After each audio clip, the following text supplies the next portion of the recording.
Next exercise. Exercise number 2. This is a continuation of 8 on a hand. We're still using multiple stroke. The exact same motions apply. But now we're going to combine the hands together, alternating, to play alternating 16th notes. So one measure is 8th notes, all right hand, and then you add the left hand in to create 16th notes. I'll demonstrate once. 1, 2, 3, 4.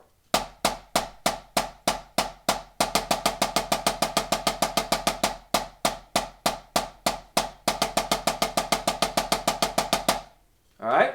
Now, notice that when we play alternating single strokes like this,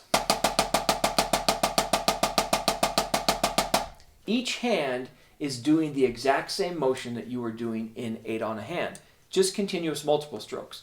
But to play 16th notes, we've got to offset and alternate them. Now, this is where the switch stroke motion comes into play. I'll demonstrate it this way.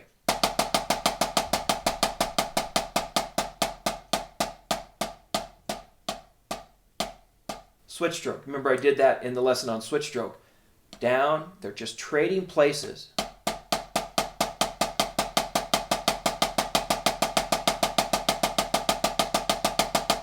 Notice my stick heights are the same, stick paths the same, nice smooth alternation. So you have to practice that coordination. This exercise number 2 is really good to help you realize that the leading hand, which we're going to start with the right hand, never changes. It plays 8th notes all the way through the exercise. The left hand joins in on the E and counts, playing in between the right hand, and then stops. Then joins back in, and then stops. Let's do it again. Do this together with me. I'm going to slow the metronome down a little bit. Sometimes this is a little fast if you've never done it before, so let's take the clicks down.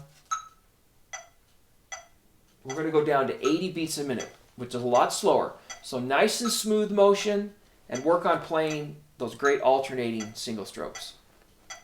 1 and 2 and ready, play.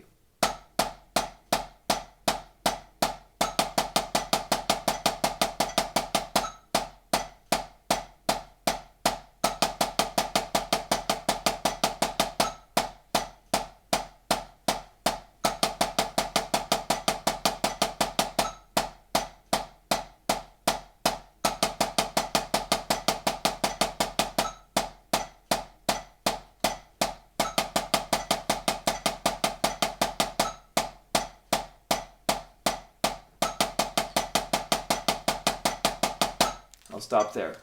Okay? Hopefully that's clear and you can see how those motions work together. Let's do the same thing starting with the left hand. Also, let me make note that when you look at the music, the written music for this exercise, when you look at the written music for the exercise, when it repeats, it stays on the right hand. So it repeats over and over and over and over and over again. Some people look and they see right hand lead. Then when you repeat, there's another line that shows the left hand lead. Well, it's not like verses of a song in this particular case. You just work on the right-hand version, stop. Now let's work on the left-hand version. Leading with the left hand. 1, 2, 3, go.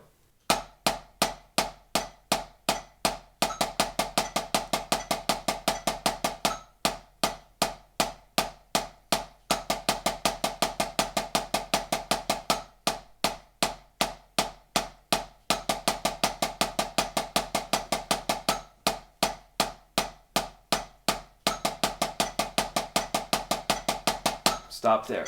Now that slow tempo, you really got to concentrate and stay right with the metronome. I mean, it's easy. You know, I have to really concentrate, pull back, make sure I don't rush and get ahead.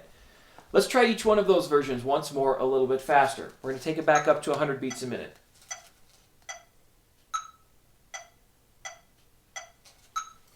Okay, right hand lead. Nice and smooth. 1 and 2 and 3 and 4.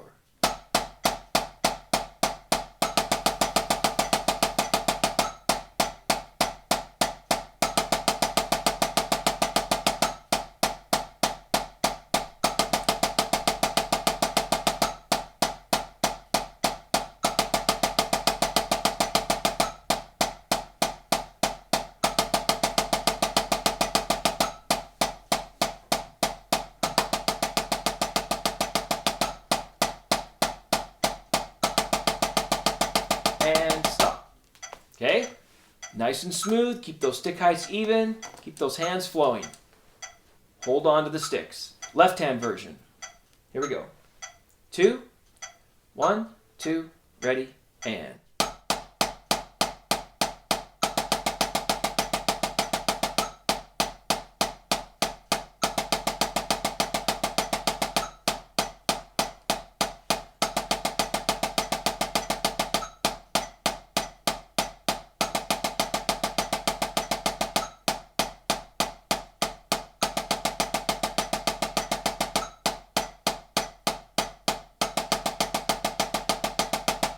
Stop there.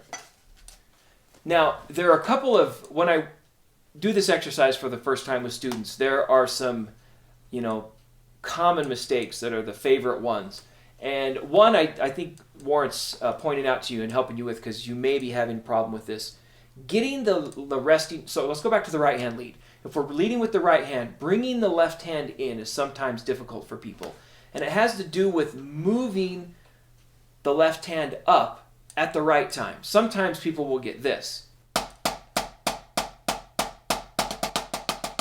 It's like their left hand's not ready to go. You got to lift it up in advance and make it really smooth. Something you can do to practice this is just play the first 2 16th notes like this.